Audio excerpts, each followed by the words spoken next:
दुनिया के लिए मजबूरी बन चुका है और अब भारत वो नहीं रहा जो 2014 से पहले था। अब तो सठे साठ्यम समाचरेत वाला भारत है कि अगर किसी ने आंख दिखाई तो आंख दिखाएंगे और किसी ने धमकाने की कोशिश की तो डरना नहीं है, उसे धमकाना है। उसी का नतीजा है कि भारत की तूती बोलने लगी है और भारत से दुनिया भर के देश दोस्ती करना चाहते हैं।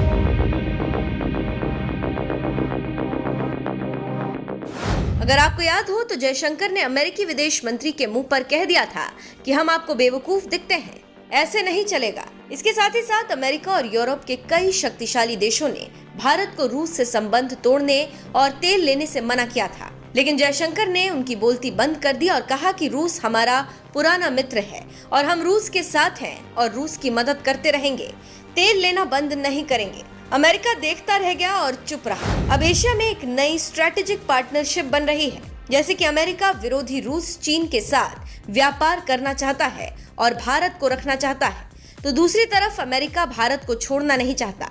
ऐसे में एशिया में ईरान अपनी स्थिति को सुधारना चाहता है और इसीलिए भारत को कॉल कर रहा है कि हम आप दोस्त हो जाएं। आपको पुरानी बात याद हो तो पता होगा कि ईरान पर व्यापार को लेकर अमेरिका ने प्रतिबंध लगाए और भारत को मना कर दिया कि आप ईरान से व्यापार न करें। भारत ने तब अमेरिका की बात मान ली थी, लेकिन अब रूस मामले में भारत ने जो ताकत अमेरिका को दिखाई है उससे ईरान हैरान है और भारत को एक बार फिर बड़ी चीज ऑफर की है। जी हाँ, खबरों की माने तो ईरान ने भारत को चीन के साथ हुए रणनीतिक समझौते के तर्ज पर डील का ऑफर दिया है। इसमें भारत को पेट्रोलियम के दाम में रियायत और मध्य एशिया तक पहुंच के लिए सुरक्षित गलियारा जैसे ऑफर शामिल है। हालांकि इस पर भारत की तरफ से ईरान को लेकर आधिकारिक प्रतिक्रिया नहीं दी गई। जानकारी देते चलें कि ईरान ने चीन के साथ 2021 में एक बड़ा रक्षा समझौता किया था। इस सौदे से जुड़े डिटेल्स को दोनों ही देशों ने गुप्त रखा हुआ है। ठीक उसी तरह का ऑफर ईरान ने भारत को दिया। जानकारी देते चलें कि इस समय ईरान की अर्थव्यवस्था ध्वस्त है और ईरानी रुपया काफी खराब हालत में है। ईरान इस वक्त अमेरिकी प्रतिबंधों के कारण आर्थिक संकट का सामना कर रहा है। ऐसे में वो अपनी ऊर्जा और बुनियादी ढांचा क्षेत्र में निवेश आकर्षित करने की कोशिश कर रहा है। रिपोर्ट्स के अनुसार ईरान चीन रक्षा समझौते के तहत दोनों देशों ने 25 साल के अनुबंध पर हस्ताक्षर किए थे।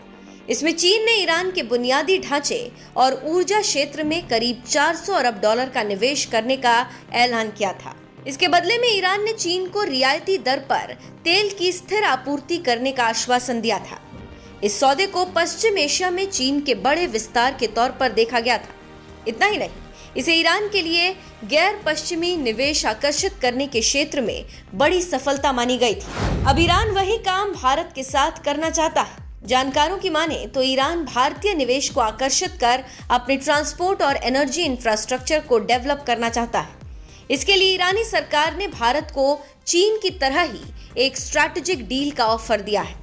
अब देखना होगा कि भारत इस ऑफर को स्वीकार करता है या नहीं।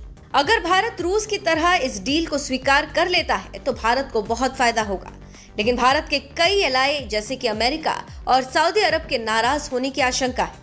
ऐसे में देखना होगा कि भारत क्या करता है और क्या ईरान के ऑफर को स्वीकार करता है या ठुकरा देता है।